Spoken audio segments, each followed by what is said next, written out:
Hey, what's up, everybody? My name is Onepeg. Awesome day today, by the way. Did our first simulcasted YouTube stream along with Twitch. Seems like everything went off pretty well. I got a couple of adjustments I have to make, but for the most part, it was really fun. So thank you to everybody that came out.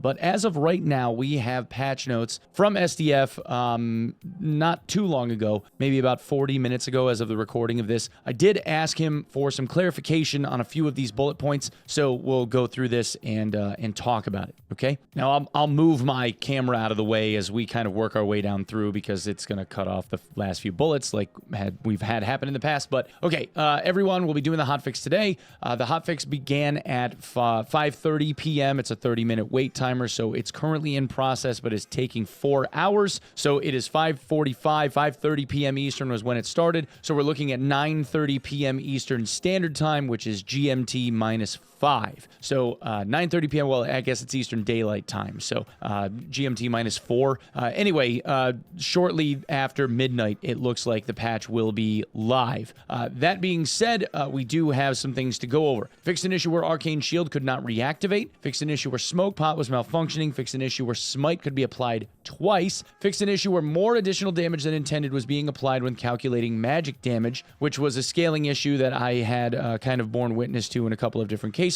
Other minor bugs, and then we have balance pass stuff. Blow of Corruption's duration after activation has been reduced from 12 to 8 seconds. Now, most people don't preempt the attack with Blow of Corruption. They tend to activate it kind of when the melee hit is going to happen, like right then, usually about a second or two afterward. But there is about a 12-second, well, there was about a 12-second, buff duration timer that you would see. That is modified by how much will you have. So this will be extended by a couple more seconds because the base will for Warlocks is already pretty high. This is base duration time. So you'd probably see like an additional couple of seconds on top of this just on the base will. So I'd say about a 10-second duration just to be on the safe side. So this is being reduced from 12 seconds base to 8 seconds based. Blow of Corruption's additional magic damage reduced from 12 to 15. So it looks like the damage scaling for Blow of Corruption is still staying the same, but they're going to reduce 5 damage off of Blow of Corruption as its base damage. So that means more magic damage is necessary in order to hit the bigger numbers that we'd been hitting. Most people aim for the face, so that 1.5x modifier being what it is, we're probably going to see something closer to, the 15 damage is going to take 7.5 damage off of the head hit. So is what it is. Ranger's default arrows increased from 30 to 40, so a slight Ranger buff because Rangers needed those. Random modifiers for items have been changed. Now, this is big.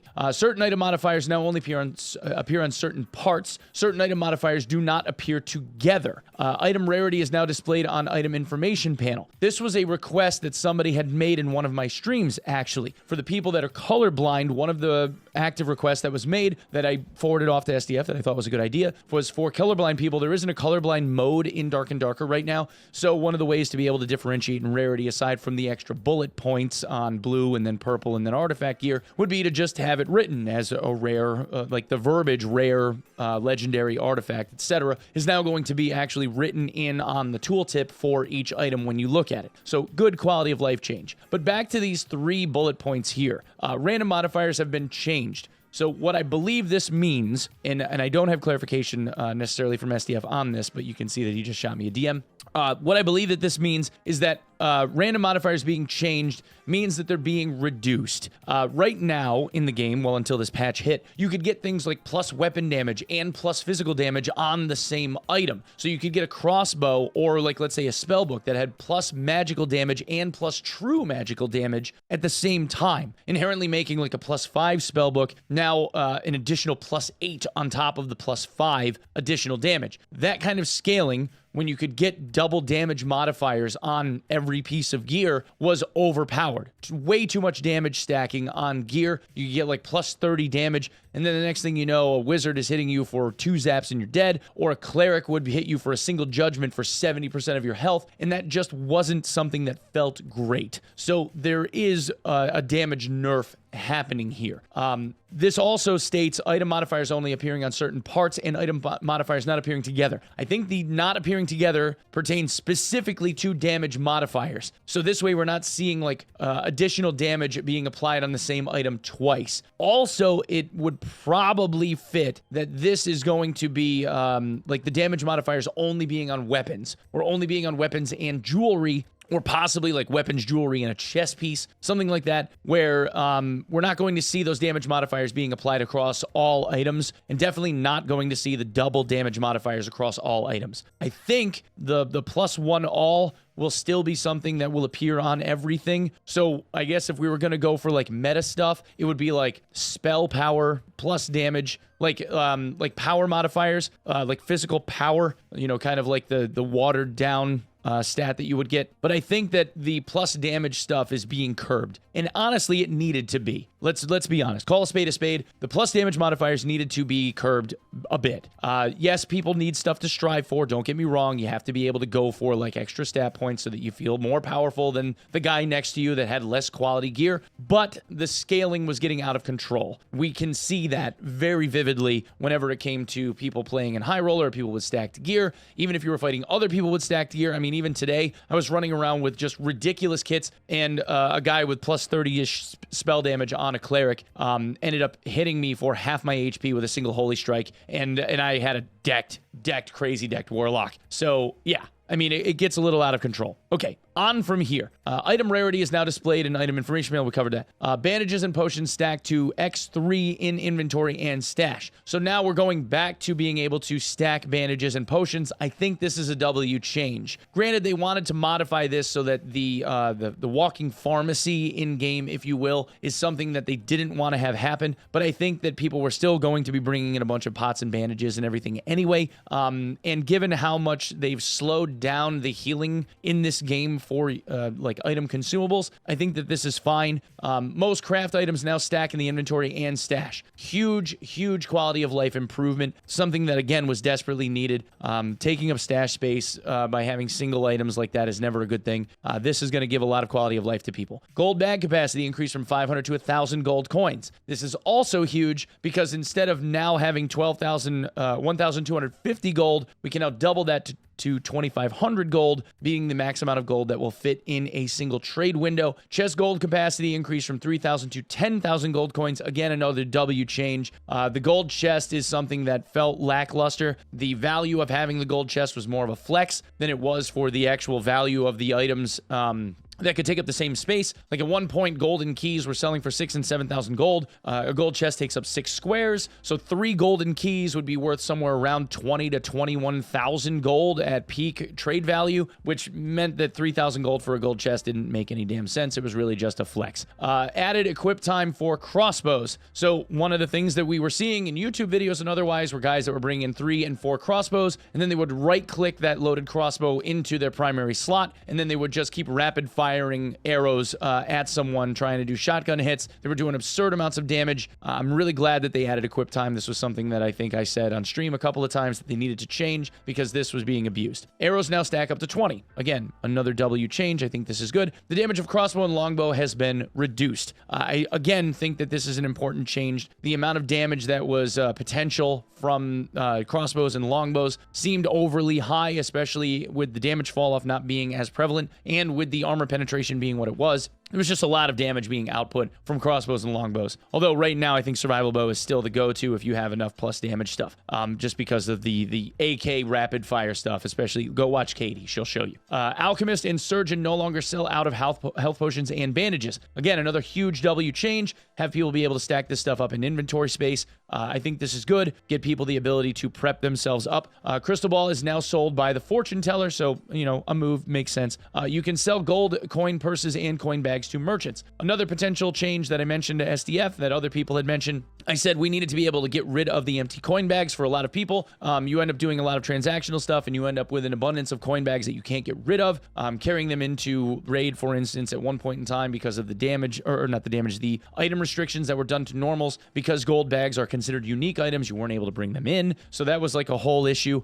Now they're giving us the ability to be able to get rid of them by selling them to a merchant, probably for like a single gold piece or something like that. You know, a good quality of life change. Again, fixed location, escape, and down portals added to crypt for testing. So what this means is that crypts now will have fixed locations, fixed down portals, and fixed escape locations, just like how you would see on Goblin Caves with the single staircase. There's now going to be a fixed location added to crypts for going down in a down portal and also escaping from the dungeon. I'm going to guess that this will be multi-use, so this is a good change. This means that now, instead of having to just hunt for portals and follow the circle around, if you do end up having some survivability or the ability to sprint around a bit, you can now get out. That way you don't end up having to just fight on the circle. It gives you another strategic opportunity. Now, granted, you're still going to be damaged by the storm, so you will have to be able to weather that with healables or campfires or something along those lines, but you're not bound to have to like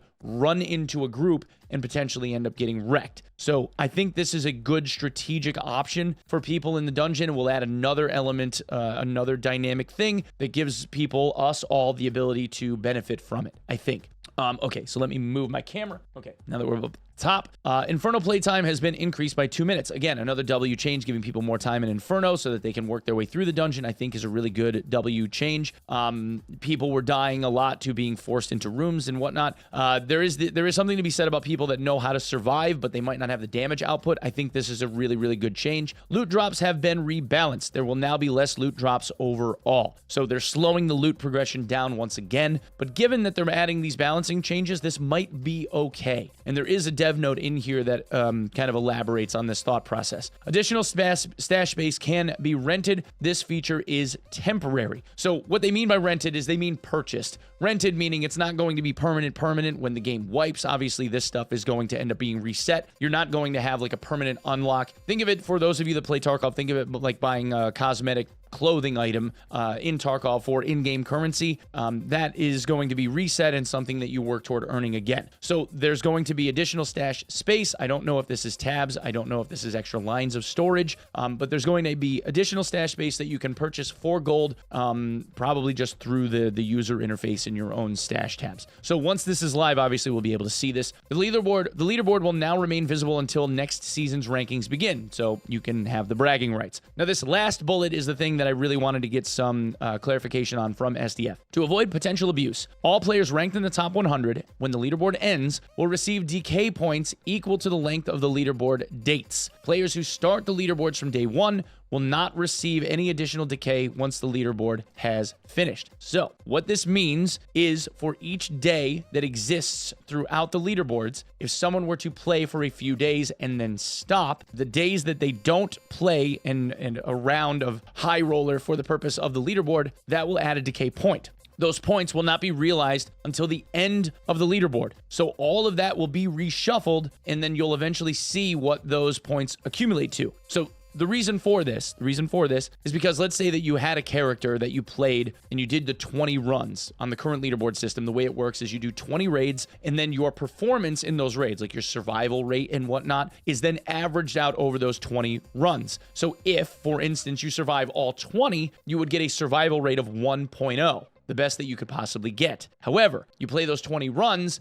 and then you just kind of stop playing, you won't get any decrease in, like, you won't be penalized for that. Your average would stay 1.0. So you could kind of just go AFK for the remainder of leaderboards after you hit that, and you wouldn't get further penalized. What they're adding to this is a decay system so that for each day that you don't play high roller, at the end of the leaderboard, they will assess those decay points. So this means that for people that want to stay in the upper echelons of those rankings, they have to continue to play. Because there was a bug where if you deleted your character, there was no way to decay you anymore. Now that will change on the leaderboard. So this is a good change. So when leaderboards end is when this will be realized. So it won't be done in real time. Okay, that's an important distinction I think we need to be made aware of. It's not going to be something that will be done in real time. It's something that happens when the leaderboard concludes. So if I were you, Just make sure that you try and get a round of high roller in each day, and you'll be good. Okay, now the developer note here says they completed tests. We were not satisfied with the previous implementation of the random modifier system for multiple reasons. We believed it added too much RNG, made balancing the game untenable due to the extremes, and provided false variety to the game by encouraging less diversity as certain modifiers were too overpowered. I think we can all agree with that. Internally, we had discussed completely removing the random modifiers from the game, but decided to give it one more chance with a revamped system. We have significantly reduced the amount of damage stacking that is possible and have reduced the randomness of the system by having modifiers tied to specific slots. If we decide that we can't make this system work, we will replace it when we have a new system ready. So what this sounds like is each individual piece is going to have certain modifiers that can roll on it, but won't roll outside of whatever those random modifiers are. So that way, you can't see like all the damage stacking across all pieces. I'm going to guess that plus healing will be something that will still roll on all parts and pieces for Warlock's benefit, which is fine. In fact, it will likely increase the pool of available items that Warlocks would want. So this might actually be a passive buff to Warlocks. So it kind of interesting. We'll really have to see like what random modifiers are available. Probably going to have to hit up the wiki guys and we'll do a recap on this. So that way we can look at like optimal builds for people. After the last wipe, we opened the floodgates to an abundance of gold to push the limits of the economy. That experiment helped us realize that the limited stash served as a big hindrance to players. Agree. This time, we will be experimenting with additional stash sizes to alleviate some of those issues. We have also added fixed portals, and we just talked about that. Playing additional strategies outside of simply following the Dark Swarm. We hope the hotfix works well. We should start focusing on making more game content rather than just balancing. We have high hopes that these changes will provide good data as we prepare the more content-rich patch number 2 scheduled for mid-November. So again, there is a second wipe, and this is going to be a full wipe and a seasonal change. So you're getting back all of the triumph points and everything. We get to start back over on triumph points. You don't lose the stones that you've accumulated, like the blue shards. You don't lose those. It's just going to reset the XP counter so that it's faster and easier to get additional blue shards. Okay? That I think is an important distinction. This overall on paper looks like it could be a pretty big W. I'm okay with this. I think it's a good middle ground. I don't find this to be like abrasive. This to me looks like it could work. I think all of these changes are fair. I like the quality of life increases and the restriction removal that they've done. Once again, though, there is no note about an auction house of any kind. But in the Q&As, SDF did say that he was kind of getting swayed toward the idea of it. So if this is something that you want in terms of auction house, I would consider, or have you guys consider, continue to verbalize it, because I think that it is an important thing, quality of life wise, that would be good for the game. I do. I don't necessarily mind either way, but I can understand how it would help people. Yes, there might be an RMT problem, but all they have to do is start tracking the people that are moving lots and lots of gold, and then take care of that, right? That's what they really need to do. But anyway, guys, thank you so much for coming and checking out this video. I appreciate you all for being here. Thank you so much for all the love that you have provided to me on my streams. Ever since Dark and Darker went live, y'all have been changing my life. I don't know how else to put it. The viewership has been absolutely amazing. Thank you for coming to the simulcasted stream today. You guys are the best. Please consider subbing the channel here. It really, really does matter. Again, thank you so much for lending me your eyeballs. If you don't want to watch me on YouTube, come watch me over at twitch.tv/Onepeg. I will try to be live this evening. I got very little sleep last night. I'm still kind of jet lagged a little bit. I'm going to try and get a nap in, and then we'll hop on. Maybe we'll play with Jay and Ken for a bit and see what we can manage. All right? Thank you guys again so very much. Love y'all, and we'll see you in the next video, okay? Peace.